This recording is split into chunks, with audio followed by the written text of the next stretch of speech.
Hello, everyone. It's 1 o'clock. We are ready to get started. I want to thank each one of y'all for joining us today on our first webinar series. We call it Digging In, where we will be getting sort of down into the weeds of our state budget with our House Appropriations Chairman, Terry England, and our Senate Appropriations Chairman, Blake Tillery. Now, Blake may not be with us right yet. He's trying to get off of another one. So he will be joining us in a few minutes. But probably as most of you know, I am Gerald. I'm the president of the Georgia Farm Bureau, and I do appreciate you taking time from your farms and your businesses to join us this afternoon. Chairman England and there's Chairman Tillery. Thanks for joining us, Mr. Chairman. I know y'all both are extremely busy, so I want to thank you for taking the time to talk with us today and with our farmers and businesses that who have logged on from all across the state. As your chairman, for being chairman, I'm just like in state government, business, and our personal lives. We've all had to make significant changes due to the COVID-19. For the health and safety of our members, we've also made changes to some of our traditional meetings. Today is an example of those changes with our very first webinar, as I stated a few minutes ago. So ladies and gentlemen, we apologize in advance for any technical problems that we may have today. But we have some very able hosts and staff that can work through that. Before we get started though, I want to cover a few housekeeping rules for those that are watching from home. This webinar is being recorded. We understand there's a possibility of outside media being on this call today. With that being said, this is a private meeting and information shared today is not intended for public reporting.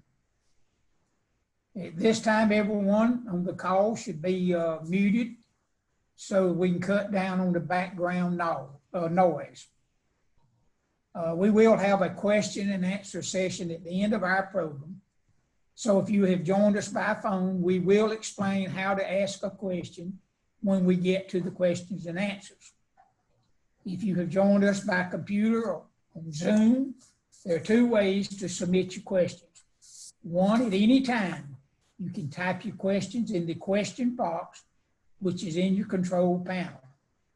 We will collect these and address them at the end of our presentation during the Q&A part of our program. Or number two, you can click the button at the bottom of the page to raise your hand and we will recognize you at the end of our program. As I said, Terry and Blake, just so you know, we have invited our 20 Georgia Farm Bureau Commodity Advisory Committees, which is made up of farmers in their specific field, their commodities they serve on, about 200 of them that serves on these committees, and they're geographically from all over the state. We've also have invited some other Farm Bureau members from across the state to join us as well. For those of you who may have been a little late joining us, we are honored to have with us today Terry England and Blake Tillery. They both serve as chairman of the Appropriations Committees on their respective chambers.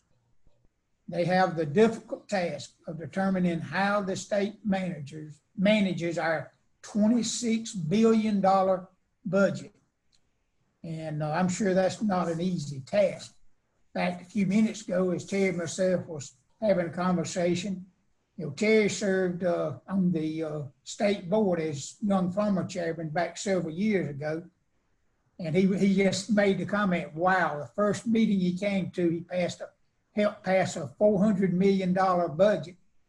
And here he is now with a $26 billion budget. So Chairman England came a long ways, that's for sure. But with that being said, Chairman England certainly is no stranger to Farm Bureau members. He's been a member many years. And as I said earlier, he served as chairman of the Young Farmers and Ranchers Committee. He spent his entire life working as a farmer and an agribusinessman.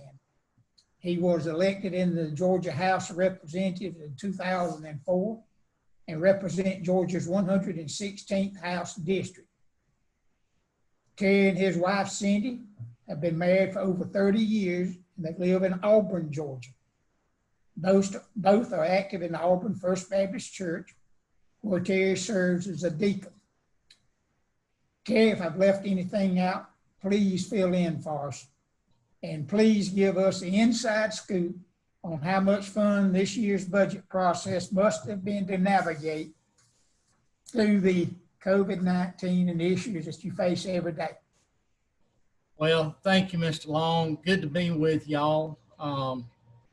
You wound up saying way too much in the intro, but I did truly enjoy the time that the year I spent as state young farmer chairman with the organization and all the involvement. We wound up serving for a couple of years on the AFB-FYF&R committee after that. And then I put in my years of torture as a county president there for a little bit as well. So I'm as Tom McCall and I often joke, we fully indoctrinated or inoculated or something other in Farm Bureau. So we got the battle scars to prove it. Of course, this has been quite an interesting year. As we finished up at the end of June, was actually the longest legislative session in the state's history. When we finished up at mid-March, about March 13th, for what we thought was going to be about a 2-week break, no one of us had any idea that we would wind up being away from the Capitol right at 3 months by the time we came back. In that 3 months time period, a lot of things changed, and y'all have lived through it, so you know exactly what I'm talking about. What we saw was we had adopted a budget in the House actually on the Tuesday before we took the break, and it sent it over to our friends in the Senate. And in that budget, had a $1,000 per year pay raise for our school teachers. Had a 2% pay raise in there for our hardworking state employees, and we'd actually targeted some very high turnover positions with some additional 2 or 4% increases there. And some of those were in the Georgia Department of Ag for some of their inspectors where they see a fairly high turnover rate north of 40%. But needless to say, when it became obvious that 2 weeks was not going to be long enough to get us back, we started really looking and realizing that our world had truly changed, and any hopes of doing those pay increases either for our teachers or our state employees were certainly out the door.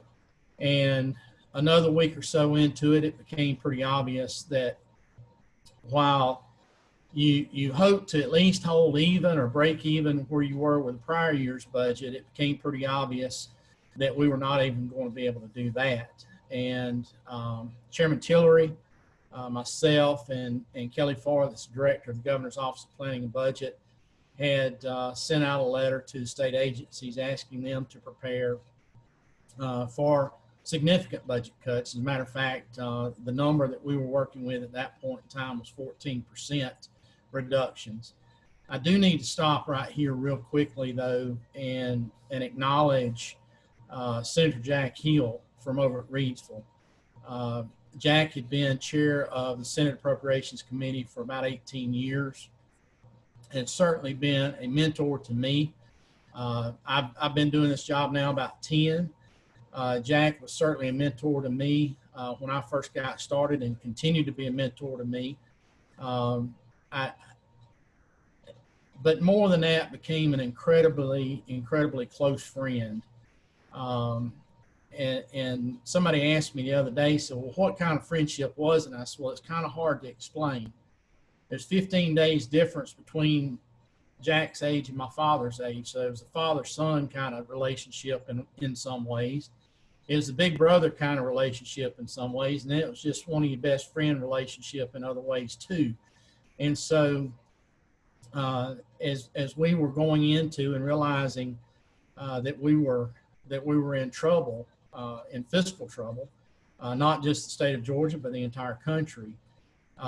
There was some comfort there knowing that I had Jack there as one we could all kind of lean on. And Jack's sudden passing in the middle of April caught us all certainly by surprise. But I will tell you that the young man that has taken Jack's place in the Senate, Senator Tillery, whom you'll all hear from in just a few minutes, has done an incredible job of stepping into that role. And I know Blake feels somewhat overwhelmed at times, as I still do, even having done it for 10 years. There's sometimes you still feel overwhelmed in this whole process. And I know that right now, Chairman Tillery is still drinking from 5 or 6 fire hoses.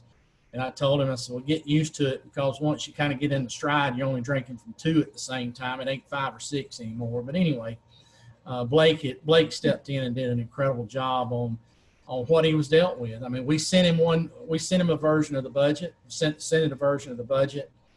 And as things turned out, they basically had to start from scratch and in many ways rewrite it again. And something that, again, that's never happened to us in our state. But all that said, we wound up ultimately with about a 10% across the board reduction in state spending. Some areas did not take as deep of reductions as others. Understand that we have many agencies that 95, 96% of the money that we spend in those agencies is directly related to personnel. You know, it's not like on the farm when we're looking at something that, you know, 25 to 30% is labor and 50 or 60% is equipment, and then the other 20 or 30% is diesel fuel, fertilizer, seed. You don't have a lot of places that you can go to scale back without actually impacting people, and that's what we kind of ran into. But I will tell you that as we continue to work through it, Governor Kemp and his staff were working with us side by side, literally daily, hourly, minutely, on revising numbers and looking at numbers. And truly, the Senate had passed a version of their version of the budget on that Friday when we were back for that 2 weeks that contained 11% cuts. And over the weekend, and talking with the governor's staff and continuing to crunch numbers, the governor revised the revenue estimate then officially to a 10% reduction, which that 1% truly made a difference in what we were able to do, and lessened significantly the amount of pain that would be inflicted by some of the reductions, either through furlough days or reduction in forces and those kind of things across state government. Understand that we still operate a state government that's somewhere between 16 and 18,000 less state employees than what we had in 2008. As we went through the Great Recession, we significantly scaled back on the number of state employees out there. Looked very hard at the things that we were doing as a state that might be better placed with private industry, and a lot of things that we were doing, we realized that the private sector was doing much better than we could ever imagine to do or ever hope to do. And so we'd shed a lot of those kind of. What's going on? Mr. Chairman, we lost you there for a minute.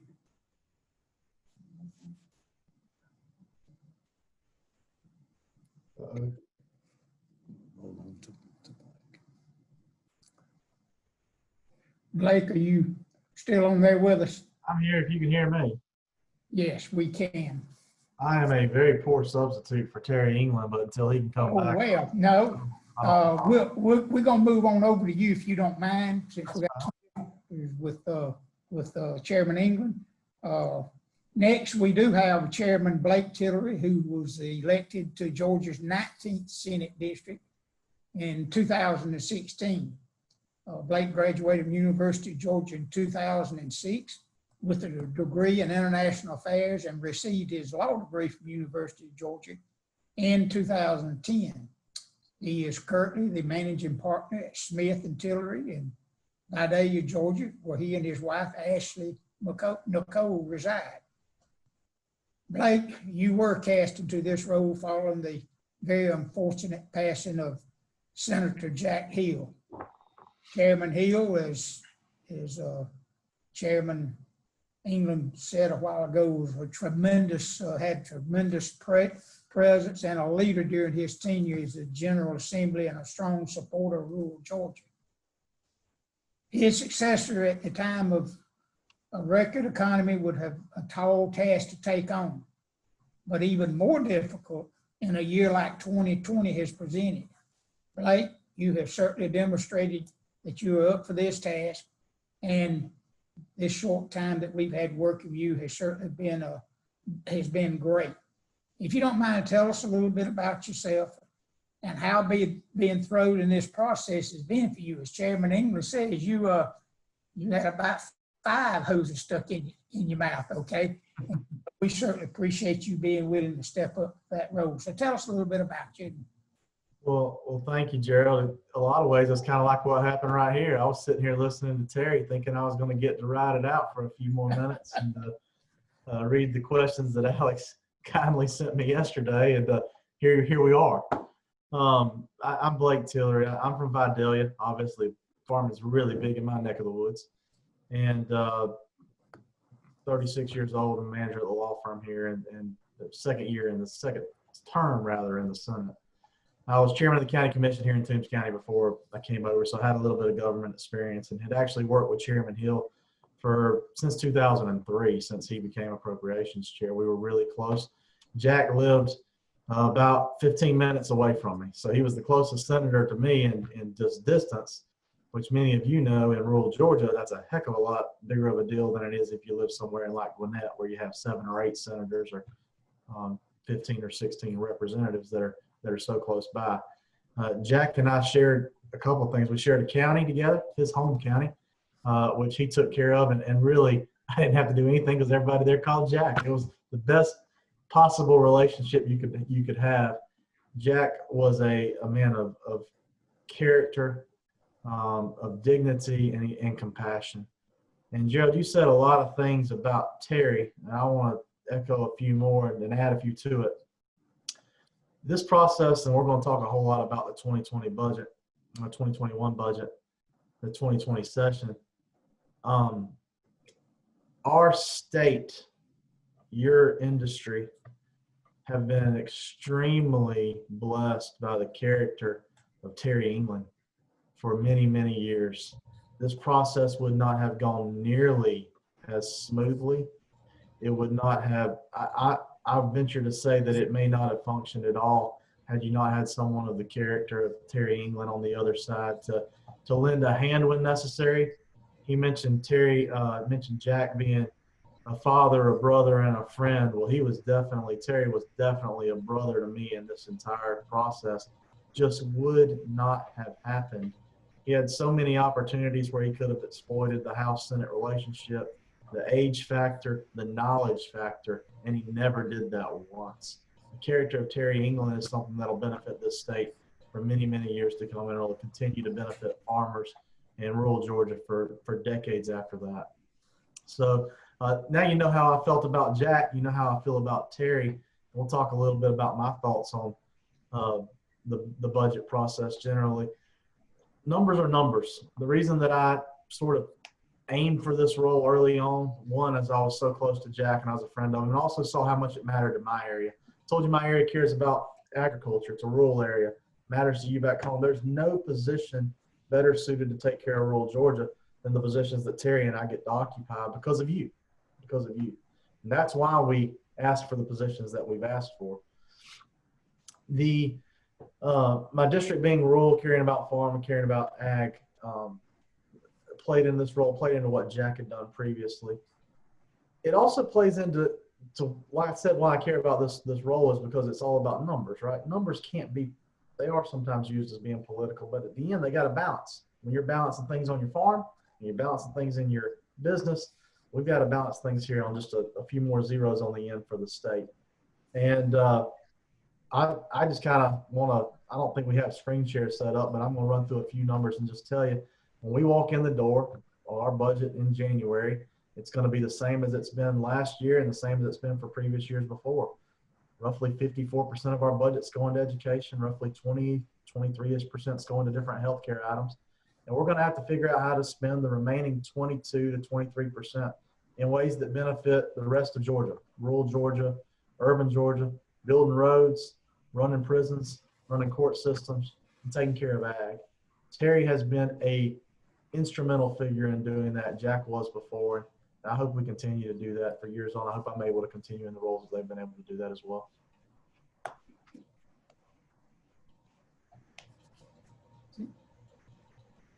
Is that it? Yeah. Okay. All right.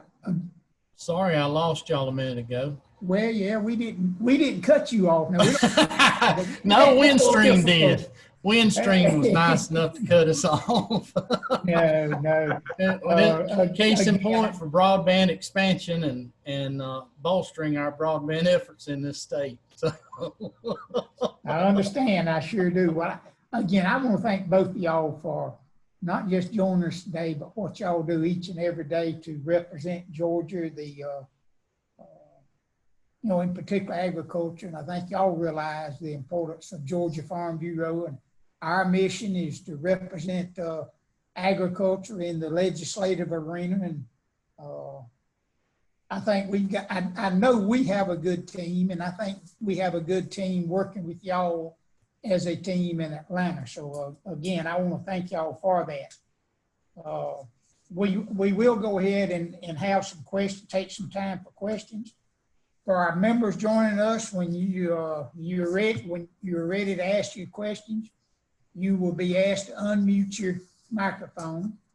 For those of you that are joining us by phone, you can hit *9, and we will recognize you for your questions. And then to unmute, you will hit *6. So *9 if you want to ask a question, make some comments. *6 to unmute your phone. But it does look like we sort of covered all the questions. Blake, right now I'm gonna ask y'all a couple of questions, and then as we open them up, Chairman England, what are some of your highlights for agriculture that's in this year's budget? Well, as it wound up, not as many as we'd hoped for. I'm just going to say it that way, but I think we kind of laid that out as to why that wound up being the case. But ultimately, we still did wind up, at the Department of Ag, giving Commissioner Black a little bit of help on getting some inspectors out there and up and running. DNR, as we continue to see the aquaculture industry grow, primarily as it relates to oysters on the Georgia coast. The couple of scientists that they were needing to try to help bolster that industry and get it going, something that historically Georgia had been very prominent in 120, 130 years, 150 years ago, and for whatever reason had gotten out of that industry, but it's starting to kind of make a comeback. But, some of the other things that sometimes you look at our state budget, and you realize that sometimes the best you can hope for is to stay where you were and not go backwards or not go far backwards. And so with that, we were able to maintain as best as we could things that relate to ag education, our agricultural education programs and the FFA programs around the state, as well as extension and what extension does with 4-H. I'm not saying that those programs didn't take cuts. They did take cuts, but we tried to soften those cuts as much as we could because we realized how important those programs are for training youth, not only necessarily in production agriculture, but in the leadership side of agriculture and what we're needing for our communities going forward. So I can't stand up and unroll a whole sheet of things that we were able to do like we had hoped we were going to be able to do prior to our shutdown and then seeing what happened to the budget. But sometimes it kind of comes back to the point that what you can save versus what you wind up losing is sometimes you walk away feeling like you won, even though you wound up maybe a little less than where you were going into it. But that's kind of the season and dealing with state budgets and politics as a whole. But as far as some of the other legislation that we looked at, of course, the hemp program, we've got the funding in place to get the hemp program up and running. Both from hemp production and on the cannabis side as well for the medical cannabis piece. So both of those entities will be up and running. But, some of the things I know Sam Watson, that's one of my subcommittee chairs on PROPES, farmer down out of Moultrie, Georgia, down there in Colquitt County, was finally able to get across the finish line a bill that would help with the taxation or lessen or do away with the taxation on the Hurricane Michael benefits. So got several of those kind of pieces. John Corbett worked on a piece of legislation dealing with timber framing that should have a major impact on our state and on the timber industry as well. So a lot of good. It's hard to kind of make it look good sometimes because it looks so bad, but in all, we could have been in a lot worse position coming out of it than where we wound up. Thank you, Chairman England. Chairman Tillery, do you have any comments on that? Really echoing what Chairman England's already said. Sometimes the saves were more important than the adds. And then try to provide some certainty where we could in a lot of uncertain times. And there's more uncertainty coming ahead, particularly with the legislature. Remember that both of your ag chairmen will now change. On the Senate side, your ag appropriations sub-chair will change as well. So a lot of uncertainty, and we tried to provide a certainty where we could in very uncertain times. I'm going to ask this question to both of you, how y'all see, we're only 5 months away from having to start this process over again. So how are what's the signs with the revenues? Are there any signs of recovery? So what does the fiscal year 2022 look like? Chairman Tillery, take a stab at that one. Yeah, I'm the pessimist, so let me say all the scary things, and then Terry can come in and make you feel better at the end. Today is a great day to be talking about that. You're going to see some news that comes on a national scale today that's going to scare you. You're going to see that our second quarter GDP is probably the worst that's ever been reported in a non-war era. You're probably going to see a 30 to 35% reduction. That is scary. That is something that none of us would have ever predicted in March. We thought we'd be growing still. Things were looking good. If we were trending up at 2 or 3% right now, we'd still feel pretty darn great. So to have a third of the economy or the GDP disappear on you in 90 days was something that I promise you no one was predicting. You'll probably see an increase of seven-figure increase in the total number of people on unemployment, the numbers that come out today, and that's national. Let me talk to you about what you'll probably see statewide over the next 8 to 10 days. You'll probably see numbers reported on our state that are going to actually look very different. They're going to look good. You'll see you can see clawbacks. I've been saying that if the clawback, let me explain that for a second. Remember, we held open the filing date for state income taxes until July of 2015. So the money that was filed by July 2015 for 2020 taxes or 2019, we rolled that back into FY 2020 and did it separate for 21 to sort of help hold up the budget for 2020, help us make budget. If we had closed it on June 30, 2020, I guess we would have been, Terry, probably $1 billion down, roughly. So anything we could bring in on the July 15th filing date, which was just a push of the April 15th normal filing date to match up with federal filing delays, we attributed back as revenue in transition was the accounting term to attribute it back to the 2020 budget. I said, and have been quoted as saying, if we had less than 200, 300 million, I'd be scared. 300 to 400 million, I feel okay. 400, 600, I feel okay rather. And then over 600, I feel really good. I think we could blow that number. I think we could easily be above 600 million now.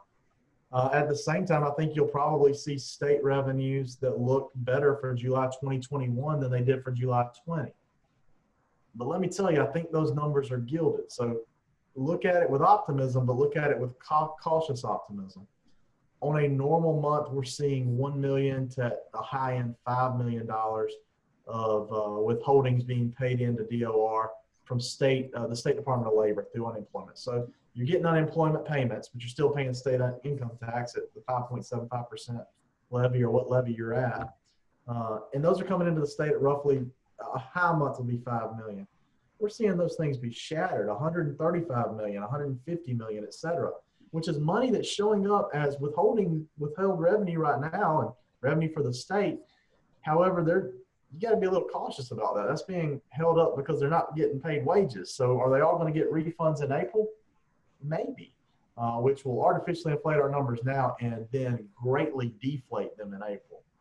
That would be the biggest thing that probably concerns me. Also, if you see sales tax numbers looking a little bit higher, well, we were expecting them to be higher.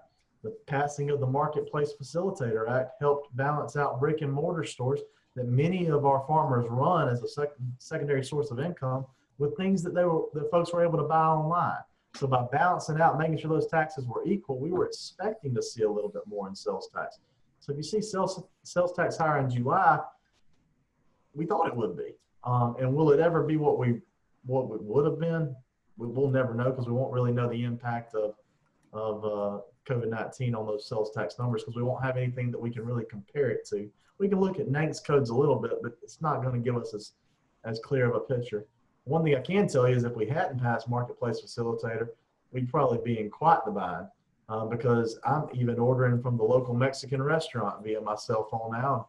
It's picking it up 3 blocks away, where I clearly would have just walked and paid local sales tax at a brick and mortar facility more than 90 days ago.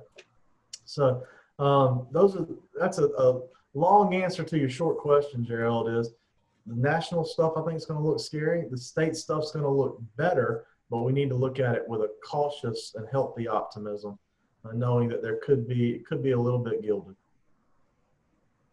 Okay, thank you, Blake. Well, I'm not sure why Blake said that I was going to be the optimist here, because I kind of fall in that same mindset with Chairman Tillery.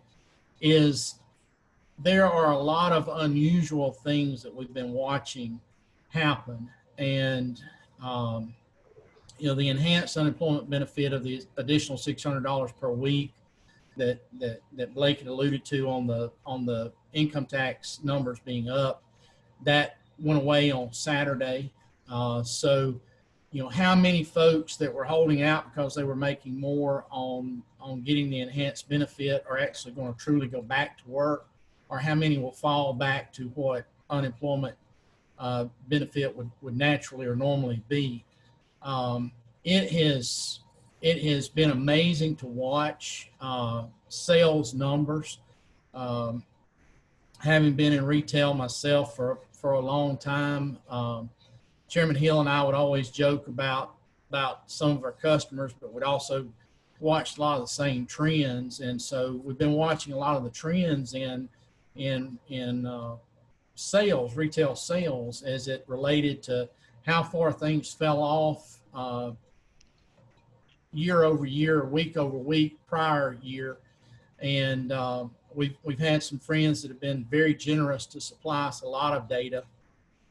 And it's been really interesting to watch. Georgia, after we kind of came out of everybody locking down and staying at home, Georgia was outperforming the country on what the reduction from year over year, week over week, year over year had been by 5 or 6 percentage points. So the nation would be down 15%.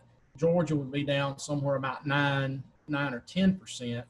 So we kind of bounced back a little bit quicker in those areas. Vehicle miles traveled and car counts, we've been watching that. DOT has been providing us a lot of information on that. Right after kind of the lockdown lifted, we saw truck traffic on interstate and state routes jump right back up, which is a good thing. That means that they're shipping or moving goods back and forth. Vehicle traffic, personal vehicle traffic, has been kind of interesting to look at over the last several weeks. It is basically flattened out right now at about 10% below where it was pre-COVID levels. So Interstates may be a little less crowded. I'll tell you, I've been to Albany and back already this week, and state highways and city streets and county roads are not really that much less crowded than what they were, but interstates are still down a fair amount. But that means that there is less gasoline and diesel fuel being bought, which does then impact the number of roads and bridges and construction projects we can do there. The real tell of the tape, I think, winds up showing up over the next 4 to 6 weeks as we see kind of what this second peak is doing, how it's going to affect spending habits. But also we'll be able to kind of see what the true difference had been with that enhanced unemployment benefit. As Blake said, FY20 will close out to look, I ain't gonna say it will close out to look like nothing ever happened, but it will close out to look a little bit different, or maybe significantly different than we thought it would. 21, we're still going to have some issues. 22, it all depends on really the length of kind of this second wave of COVID and how and why and what ways it changes people's habits. But kind of back to the retail thing real quick and the marketplace facilitator piece, we have basically seen purchases online versus brick and mortar, the dollar amounts almost flip from what they were in the 1st of March to today. If you just said that for every $4 that was spent in a brick and mortar store, that $1 was being spent online, say March the 1st, by June 1st, that had almost completely switched positions, and that for every $1 being spent in a brick and mortar, $4 were being spent online. So that worries me as having been a brick and mortar retailer in the farm supply business for a lot of other retailers. We've seen our home improvement folks have banner years. Our local hardware stores have had banner years. Our feed and farm supply stores have had banner years because people are at home wanting to fix up or do this or plant flowers. My wife been at home now for 13, 14 weeks working from home. We got more flowers blooming on this place than we've ever had. But a lot of people have done that. But at the same time, the mom and pop shop that say sold baseball cards or something like that down the street, they're not going to be open. They're not going to return from this. So it's going to be significantly different. Thank y'all. Got a question from out in the field, so each one of you two need to get out your crystal ball, okay? The question is, who will be our next ag chairs in the 2 chambers? Any thoughts, comments on that? That's a loaded one there. Chairman Tillery is on the committee on assignments in the Senate, so he probably already knows. Well played. Well played. Well, the Committee on Assignments, I serve at the pleasure of the Lieutenant Governor. So I guess the Lieutenant Governor will have a pretty good say in that one. Right. We are very much concerned about that, who our next chairs will be, because we've had such a great relationship as farmers and as Georgia Farm Bureau working with those chairs. So that's going to be very important. Well, so you have to make, if you're going to put us on the point of making a guess, I'd say you have extremely strong representation already. You know that Tyler Harper's a farmer who's been very involved with it. You're about to send us, I hope, Russ Goodman, who's going to be another strong farm advocate. There are many others, and the list goes on and on and on. Lee Anderson's been a farmer for years, raising cattle, et cetera. House trained, which is probably a strike against him, but other than that, he might be okay. Well, Lee was Farm Bureau trained too, so maybe it balances out. Maybe it balances out. All right. Well, good. Well, and on the House side, I mentioned Sam Watson just a little bit ago. Robert Dickey Dickey Farms and what the Dickey family has done for the peach industry in this state through the generations and decades. All of us know and understand. We've got some other folks that are involved in agriculture in one way, shape, form, or fashion. John Burns, even our majority leader in the House. John's in. He and his sons and his brothers are large-scale farmers over in East Georgia, down in the Savannah River Valley, down that way. We've got several very strong candidates that we're going to be able to look at as well. I know Sam and Robert both are two of my subcommittee chairs on our Appropriations Committee, and I don't want to lose them in either one of them in the two spots that they hold, but at the same time, I want us to make sure that we've got the best and strongest person possible there as Ag Committee Chairman in the House as well. And, Chairman McCall and I have been seatmates now for the last several years, and I'm going to miss him dearly, not just being my seatmate, but I serve on the Ag Committee as well, being my committee chairman there, and honestly being one of the longest person, or the longest history of friendship and knowing each other of anybody in the House that either one of us have. We got to know each other through Farm Bureau back in about 88 or 89 and have remained friends ever since. So I'm going to miss Tom an awful lot on our side. And Tom's always had that steady guiding hand. And like I said to somebody one time, I said, you go to looking for the number of bills that Tom McCall has passed, it doesn't tell the full story of what his work has been. The thing that tells the full story of what his work and worth have been in the Georgia House and as Ag Committee Chairman are the things that didn't pass because Tom McCall spoke up and kept those things from happening that would have been detrimental to our industry. So we'll see. Okay, well, thank you. We do have one last question we want to ask. On the legislative side, what do y'all think will be the biggest issue next year? Get that crystal ball out again, okay? You're asking the two budget chairs, so we're going to say the budget. Any thoughts on that? Terry. Budget, yeah, I mean, any given year, the budget is by far one of the biggest issues. And of course, Blake and I are going to tell you it is our biggest issue. I know some of our folks are looking at from some of the unrest we've seen in the country and in the state over the last several weeks, some potential changes as it relates to the citizens arrest law. I know that's going to wind up on the House side anyway, being something that takes a lot of work and there's going to be a lot of discussion about. But I can sit here and give you a half dozen things, and we get there in January and none of those half dozen pop up, but 6 others that we never thought about would pop up. And so at this point, it's kind of hard to look that far out and tell you that A, B, C, and D are going to be the big items, because you truly never know until we get there in January. Okay. Again, I want to say thank you for each one of you.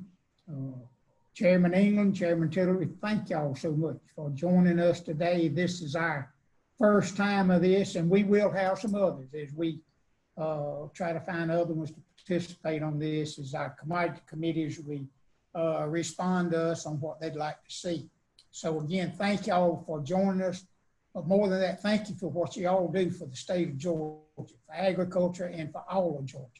I know we're going through some very challenging times, but we have confidence in y'all that y'all will continue to be successful and represent all of us in Georgia. So thank y'all for joining us. For the ones at home that's joined us, we really appreciate y'all joining us today. I know you had other things you need to be doing. Maybe God would grant us a good uniform reign all over the state. So again, thank each one of you for joining us. We will do this again sometime in the future. Thank you very much and have a good day.